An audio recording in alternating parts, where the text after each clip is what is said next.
Pennsylvania, Mr. Kelly. Gentleman is recognized for 4 minutes. I thank the gentleman, Mr. Speaker.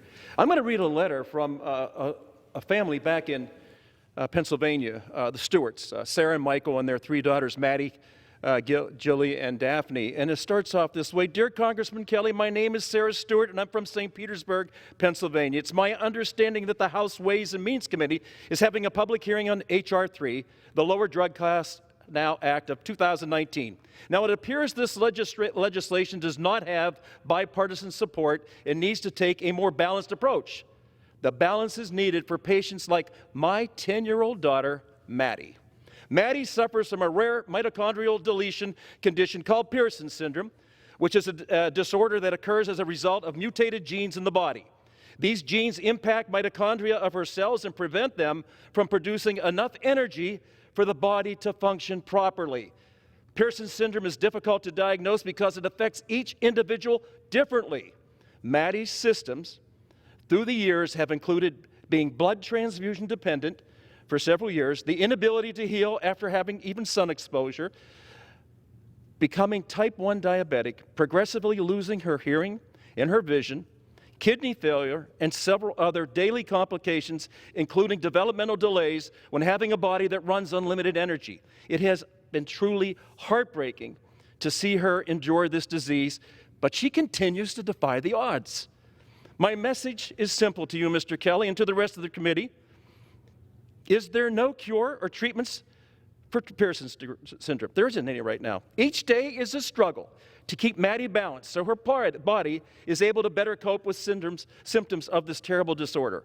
All we have, as well as many other families across the world, is hope.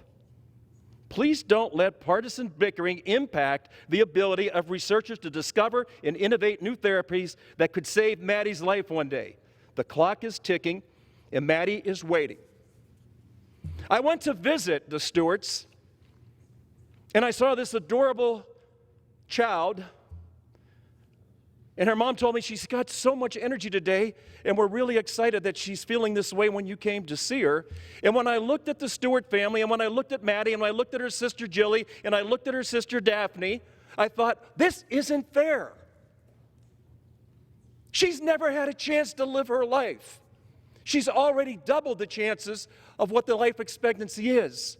And the mom is saying, please don't let political bickering stand in the way of developing and innovating a new source that could save Maddie's life. Last year, there were 80-some children that had the same condition as Maddie. This Christmas, hopefully, the 40 that are left will have a chance to celebrate it. Now, I don't know how the Stewarts are registered. I don't know if the Stewarts vote. And I don't care. But I do know how the Stewarts pray. And they pray every night, not just for Maddie, but for all the rest of the children that have this horrible disease. And the other thing they pray for is that in the people's house, and on the floor of the people's house, we don't look at each other as Republicans and Democrats, that we look at each other the way we really are.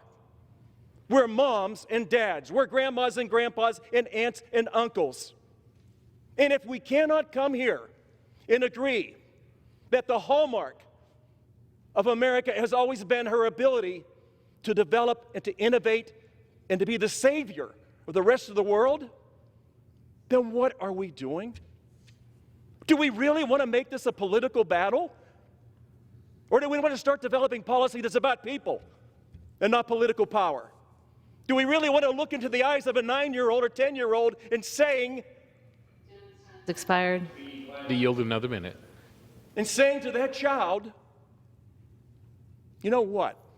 It's just not in the cards right now because we can't get together as adults and do the right thing for the right reasons and let good things happen. No, we've allowed ourselves to be so damn political and so damn divided that we've turned our back on the people who sent us here. Maddie Stewart can't develop the drug herself. Mr. and Mrs. Stewart can't develop the drug themselves. The people of St. Petersburg, Pennsylvania can't help Maddie develop a drug. But we can. We can by passing legislation and looking not at H.R. 3 because you know it stops innovation. Forget all the rest of the talk. It's all about innovation. It's about something new, something better, something great that's going to save somebody's life. And let's look at H.R. 19.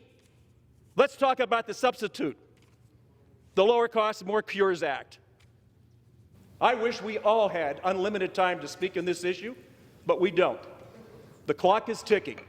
And it's ticking for Maddie Gentleman's Stewart time has in St. expired. Petersburg, Pennsylvania. Please, do the right thing for the right reasons, Gentleman's and good time things are has going to happen.